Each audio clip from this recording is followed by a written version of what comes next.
Hey, what's going on, everybody? So today we are going to talk about the Eternal Resolve build. So, Oakensoul ring, 5 pieces of Eternal Vigor, 5 pieces of Brands of Imperium, but I'm specifically running a two-handed. Um, Anyone, it doesn't really matter. I just specifically went with Protector's Resolve because I like the sound of the Eternal Resolve together. That's basically it, but any two-handed weapon with a Valken Scoria shoulders for the extra offensive penetration. Um, for our Mundus Stone, we are running the Lover for the penetration. And as you can see, we get 4,489 penetration because all of our armor pieces are divines. So, divine traits for every piece of armor. Almost all of my pieces are heavy, except for one light shoulders, so I can get the passives from the light armor tree. But we went mainly heavy because we wanted that physical resistance, and also 32 points into health, 32 points into stamina. We want to make sure that we don't have to ever worry about regenning our stamina in any kind of way. That is the perfect number right there for not having to worry about regenning magicka or stamina. This gives us a little bit over 31 health also, which is once again the perfect number. We have 24.4% spell crit, um, but it would be nice to have this a little bit higher, but it's critting enough for what we're trying to do. Um, for our skills, we are running toppling charge. So we're going to hit them. They're going to be stunned for 3 seconds, set off balance. If they are casting, they are interrupted. It's a really, really good starter ability, and then it's really, really good also for continuing to use throughout the fight. Then we have reverse slice. Now this is a second ability that I cast, but people are probably going to be like, well, why would you cast this unless the enemy's health is below 50%? Well, this thing hits really hard and it hits multiple enemies. The reverse slice hits all nearby enemies. So it's actually a really, really good ability to use above when the enemy's health is above 50% as well as below 50%. I absolutely love biting jabs. It's really, really good. You could technically opt for running biting jabs with this build, but I went with Brawler. It just does a little bit more, and it costs a little bit more than biting jabs, but the fact that it gives me that shield, and then the shield strength goes up per enemy hit, it's just really, really good. It's going to give you that damage shield. You're going to want that damage shield over halfway in the fight, because the idea with this build overall is you're going to have to be spamming these 3 abilities to get the enemy's health down below 50%.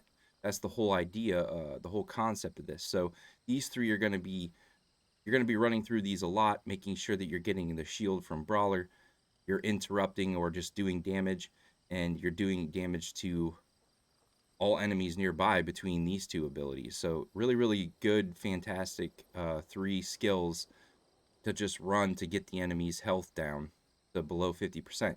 Once you drop below 50%, then we're going to spam reverse slice and radiant glory. So both of these skills here, the reverse slice and the radiant glory, they're kind of like the weaker morphs of the executes, but this is going to hit all nearby enemies, and this is going to heal you. So we already have a execute that's healing and execute that's hitting nearby enemies.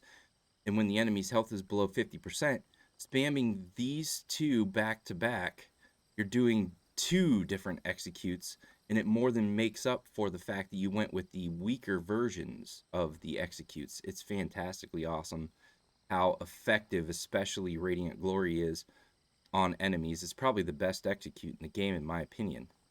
And then for the final skill, this is where it gets a little bit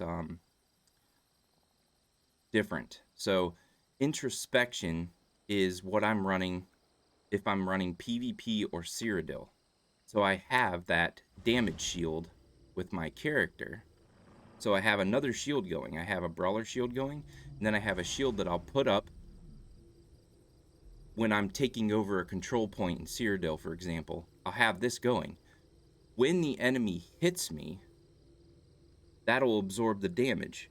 But after the enemy hits me, because of the Imperium set that I'm running, when you take damage, you grant you and your group members within 8 meters a damage shield that absorbs 12,949 damage for 6 seconds. Now, that's going to be cut in half when you're in Cyrodiil, but it's still a really good ability to have.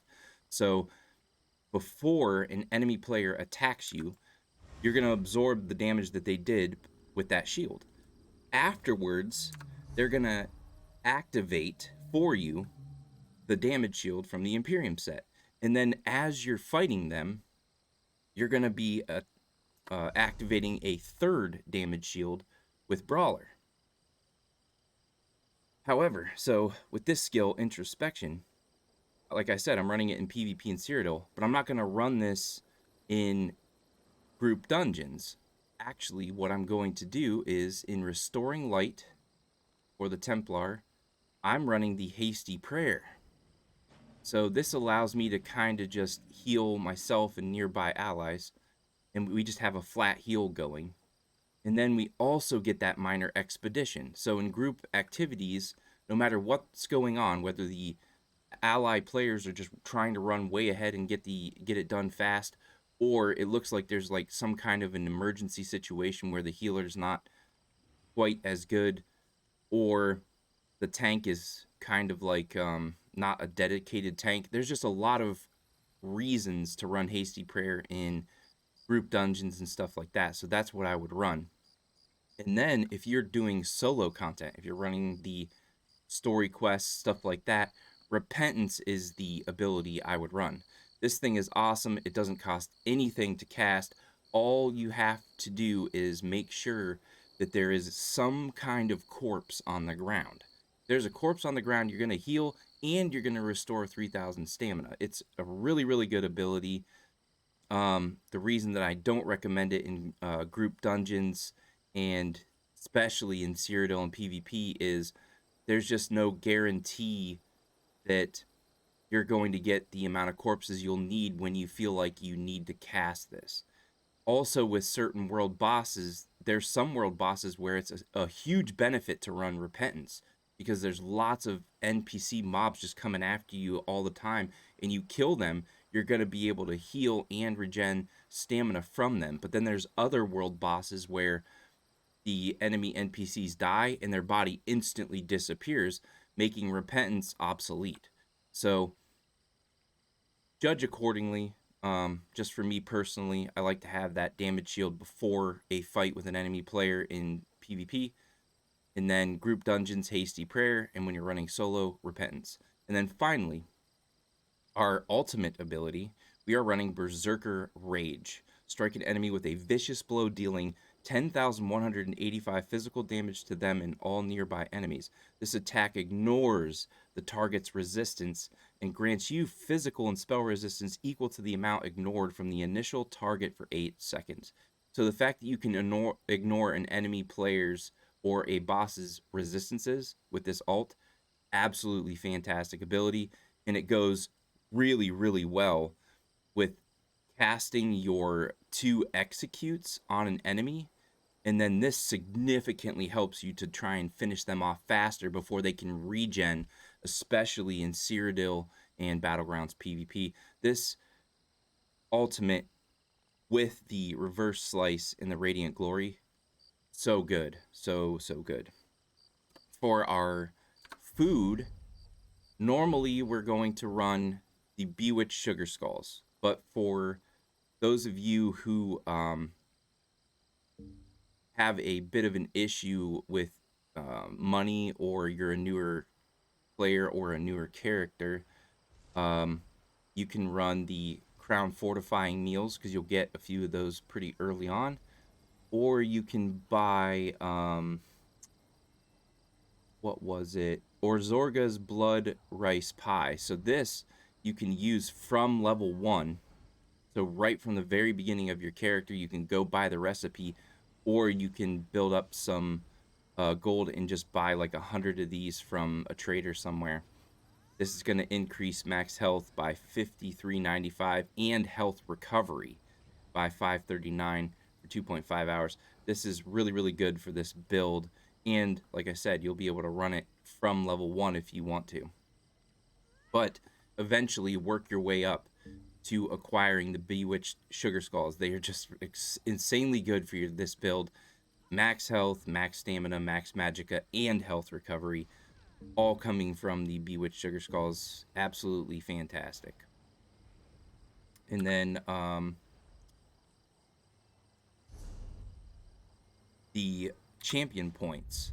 So the most important thing coming from the fitness is this bastion right here. We're trying to effectively run 3 different shields to give us a lot of protection, and we're also doing a lot of resistance. The combination of the resistance and the protection of the 3 damage shields is really, really good. Bastion bumps up the effectiveness of those damage shields. So you could pretty much do whatever you want in here. I personally went with Rejuvenation, Fortified, and I'm currently leveling Survival Instincts because this helps a little bit in most situations. But overall, number 1 most important thing, get the Bastion as soon as possible. This is going to take all of your shields, and it's going to bump up how much shield you're getting for all of your shields. It's really, really good. It's bumping up the armor, the shield you're getting from your armor set, the shield you're getting from your skill, and the shield that you're getting from the Psijic Order skill line. And also in here, we went all 20 points into precision. Even though we're running a Khajiit and we're already getting crit stuff, we wanted to bump this up even more because our crit's kind of low. We wanted to take advantage of that additional crit. So all 20 points into crit chance precision, all 50 points into fighting finesse, all 50 points into wrathful strikes. In here, all 20 points into piercing, all 40 points into battle mastery, all 30 points into mighty. This is super, super important, and I'll show you guys in a minute. But we want to put all 50 points into weapons expert. That is bumping up our light and our heavy attack damage by 20% with our light and heavy attacks. Then I go in here, the staving death. I'm eventually going to put all 20 points into quick recovery, elemental aegis, preparation, and hardy. So all of these are going to make it even harder for us to take damage. We get reduced damage from magical attacks, non-player attacks, martial attacks, and then increasing our healing taken by a total of 2%. Then we're going to go into here, Mastered Curation, and we're going to put all 20 points into this, also increasing your healing done by a total of 2%.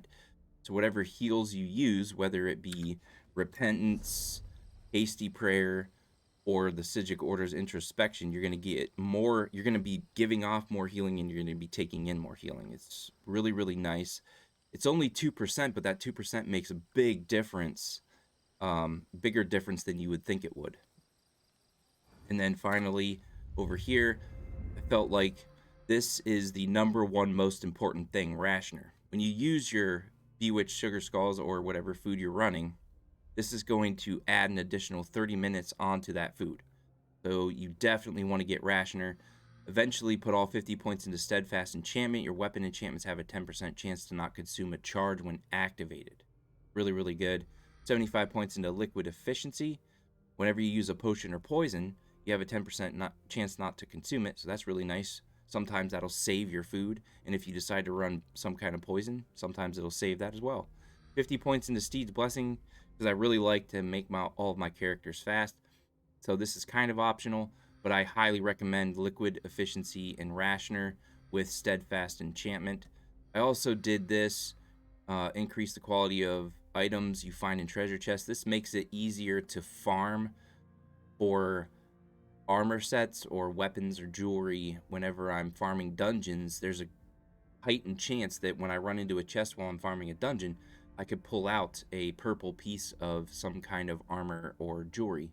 It's happened to me several times. So while I'm running with this character, there's a chance that it'll make it easier to farm for a set for another character that you're working on. So it's optional, but I like it. And let me show you real quick what we're working with. We're going to throw out the toppling charge, then the reverse slice, then the brawler. Then we're going to do a heavy attack after we throw out the brawler, because it's a guarantee that we have at least one shield going. Most likely by this time, the enemy's going to hit you and activate your armor set's shield. But this is what we're going to do regardless. Let's make 100% sure that we're running that shield, because after we activate brawler, we're going to swing that heavy attack, because our heavy attacks are going to do a significant amount of damage. But the weakness with this build in pretty much all melee weapons and the bow is you have a wind-up time with these abilities before you're doing any damage at all. So the heavy attack, that's how long you have to wait before it actually does any damage. So while you're winding that up, chances are the enemy's going to hit you, and you're going to want to have some kind of damage shield going. And then rinse and repeat. Toppling charge, reverse slice, brawler, heavy attack, and then heavy attack again. When the shield ends, start it all over again. Toppling charge, reverse slice, brawler, and then when their health is below 50%, you're going to want to throw reverse slice, radiant glory, reverse slice, radiant glory until they are dead. In Cyrodiil and PvP content, if you're getting low on health, just go hide in a corner somewhere, activate introspection for a couple seconds. However, if you're running hasty prayer, you could sometimes stay in the fight if you activate this, weave in a heavy attack with brawler already activated, and then activate hasty prayer again. It might help you to stay in the fight longer, but in my personal opinion, when I was experimenting with this, I wasn't getting enough healing to actually stay in the fight, whereas this, it was like 4 or 5 seconds and I had all my health, stamina, and magicka back. It's fantastically good ability. You just have to kind of run away and try to find a place to hide for a couple of seconds to get the health back from introspection. And then you should be good. So most of the time we're not activating this. Most of the time we don't even need it unless we see that our health is below 50%. But even when our health goes below 50%, we have the Eternal Vigor working for us. So when our health drops below 50%, we're going to get that 1011 health recovery. So that helps us out even more to survive, and also helps us to get away to go and heal back up, or to activate the hasty prayer. Either way, it's up to you. You guys might be better players than I am, and you guys could just activate the hasty prayer a couple times and stay in the fight. Just for me personally, it just didn't work out very well. So throw this out, throw this down, throw this, activate our heavy attack, boom. And that was 17.2. We still have our shield activated. That was about 23k, I think, is what that said. But I've seen this character get up to about 38k with the heavy attack. And then those enemies died, so just start all over. Boom, throw that down, throw that out, wind up the heavy attack, wind up the heavy attack, boom. And then still have that shield going.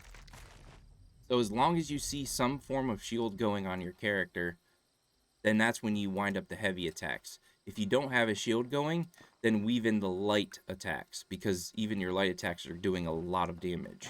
So let's go ahead and just run up to this dude. Let's say we don't have our shield. We're going to be doing that. Swinging twice, doing that. That's what the light attacks will look like. And as soon as you can get another damage shield going, you have the option of throwing out a heavy attack. Boom. 2 light attacks. Boom. 2 light attacks.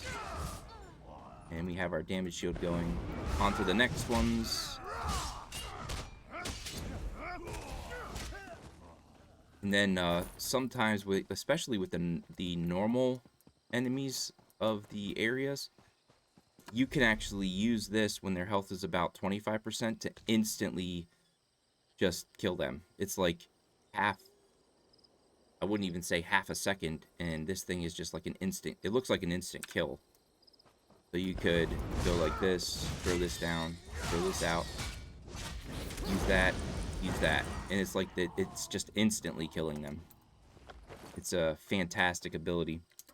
And then also when I'm fighting something that has a lot of resistances, or I'm fighting another player, I'll go ahead and cast this for a second, but I will not let it run its whole duration.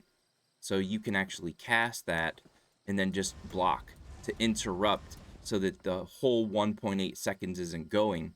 You can get a little bit of health back for that, but you're not like winding that up for a total of 1.8 seconds. You can just activate, block, do it that way.